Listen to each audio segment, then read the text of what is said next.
अस्सलाम वालेकुम स्टूडेंट्स। आज जो है आपको आपका क्लास 9 का पूरा एनसीईआरटी का रिवीजन करवाएंगे साइंस सब्जेक्ट का। इसमें हर चैप्टर से कुछ क्वेश्चंस रहेंगे आपके जो कि आपको क्लास 11 एंट्रेंस में काफ़ी ज़्यादा हेल्प करेंगे। ये जितने भी क्वेश्चंस हैं क्लास 9 के साइंस के हैं। इसके बाद हम लोग क्लास 10 की भी वीडियो लाएंगे और मैथ की भी कुछ इस तरीके से, तो इस वीडियो को पूरा ज़रूर देख लीजिएगा।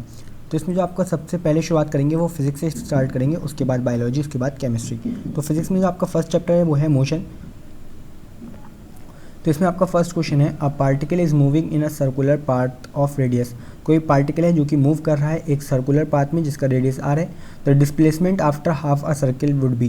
तो आपको बताना है जब वो हाफ सर्किल चल लेगा तो उसका डिस्प्लेसमेंट क्या होगा। तो इसका सही ऑप्शन जो आएगा वो आएगा 2r, यानी रेडियस का आप जब 2 से मल्टीप्लाई कर देंगे तो आपका आंसर आ जाएगा। उसके बाद body is thrown vertically upward with the velocity u। अगर कोई बॉडी है उसको ऊपर की तरफ हम लोग थ्रो करते हैं जिसकी वेलोसिटी u है। The greatest height h to which it will rises. तो कितना ग्रेटेस्ट हाइट जो है वो अटेन कर सकता है, कितने ऊपर जो है वो जा सकता है। तो इसका फॉर्मूला आपको बताना है। तो इसका सही आंसर जो है वो है बी, u का स्क्वायर L2g। उसके बाद है the numerical ratio of displacement to distance for a moving object is. आपको यहाँ पे रेशो बताना है किसी मूविंग ऑब्जेक्ट का डिस्टेंस और डिस्प्लेसमेंट में क्या रेशो होगा। तो इसका सही ऑप्शन जो है वो है इक्वल और लेस देन 1। उसके बाद है if the displacement of an object is proportional to square of time. अगर डिस्प्लेसमेंट जो है वो जब हम लोग टाइम का स्क्वायर करते हैं तो वो जो आपका डिस्प्लेसमेंट के प्रोपोर्शनल हो जाता है। तो आपको बताना है then the object move with. तो ऑब्जेक्ट जो है वो कैसे मूव कर रहा है। तो उसका सही आंसर जो होगा वो आएगा आपका यूनिफॉर्म एक्सेलरेशन से वो मूव करेगा। उसके बाद नेक्स्ट क्वेश्चन है, from the given we T graph it can be inferred that the object is. आपको ये बताना है, यहाँ पे जो है आपको वेलोसिटी टाइम ग्राफ दे रखा है, इसमें आपको बताना है ऑब्जेक्ट जो है वो कैसे मूव कर रहा होगा। तो इसका सही आंसर जो है वो है आपका इन यूनिफॉर्म मोशन। उसके बाद नेक्स्ट क्वेश्चन है, which of the following figure correctly represent uniform motion of an object moving object. कोई मूविंग ऑब्जेक्ट का इनमें से कौन से ऐसा जो फिगर है वो करेक्टली बता रही है आपको कि वो यूनिफॉर्म मोशन में है। तो इसका सही ऑप्शन जो है वो है आपका ऑप्शन ए, ये वाली फिगर जो है आपको करेक्ट बता रही है बिल्कुल। उसका नेक्स्ट क्वेश्चन है, slope of a velocity time graph gives. जो स्लोप होता है वेलोसिटी टाइम ग्राफ का वो हम लोग को क्या देता है। तो वो हम लोग को देता है यहाँ पे एक्सेलरेशन।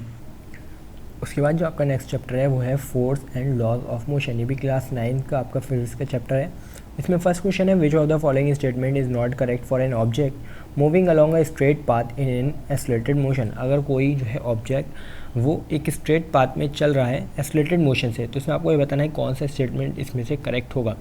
तो इसका सही ऑप्शन जो है वो है D, a force is always acting on it. हमेशा उस पर कोई ना कोई फोर्स लग रही होगी। उसके बाद नेक्स्ट क्वेश्चन है, according to the third law of motion action and reaction. Third law of motion के अकॉर्डिंग एक्शन एंड रिएक्शन में आपस में क्या रिलेशन होगा। तो इसका सही ऑप्शन जो है वो है B, always act on different bodies in opposite direction.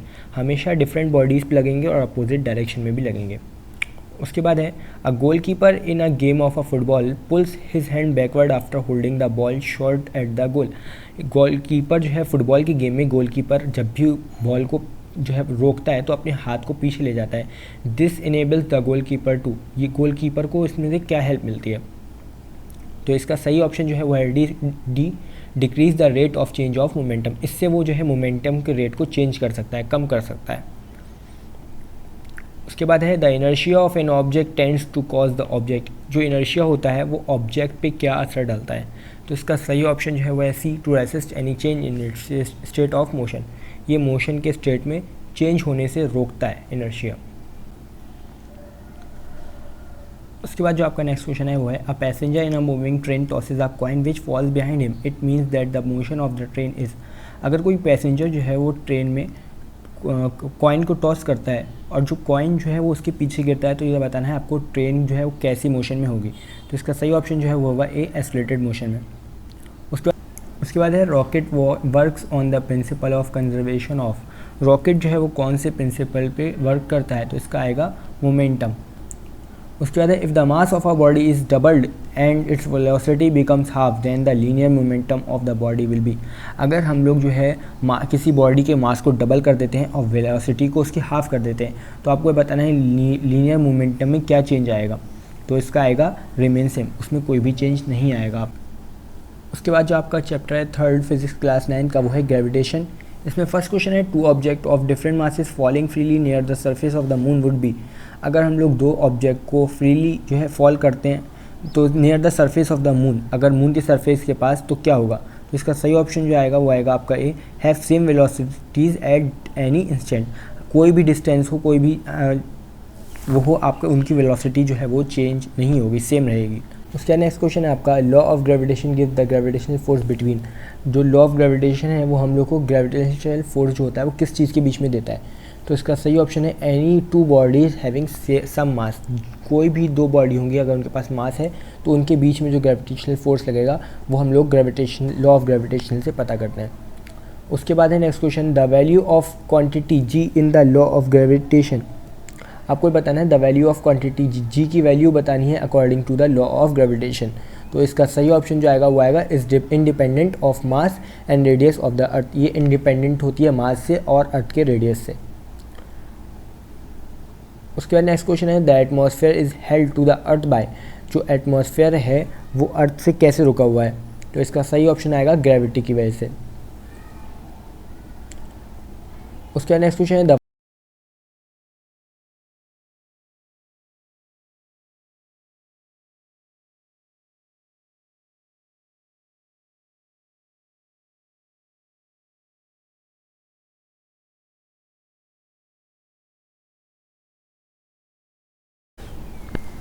उसके बाद जो आपका चैप्टर है वो है वर्क एनर्जी।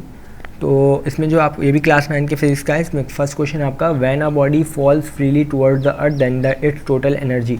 जब भी कोई बॉडी को हम लोग फ्रीली जो है फॉल करते हैं अर्थ की तरफ तो इसकी टोटल एनर्जी क्या हो जाती है? तो इसका आएगा रिमेन कांस्टेंट रहेगी, इस पर कोई भी चेंज नहीं आएगा।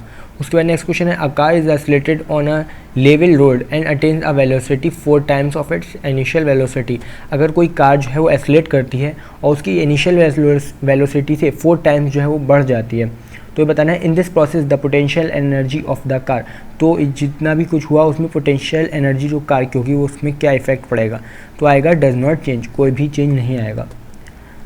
उसके बाद है, in case of negative work the angle between the force and the displacement is.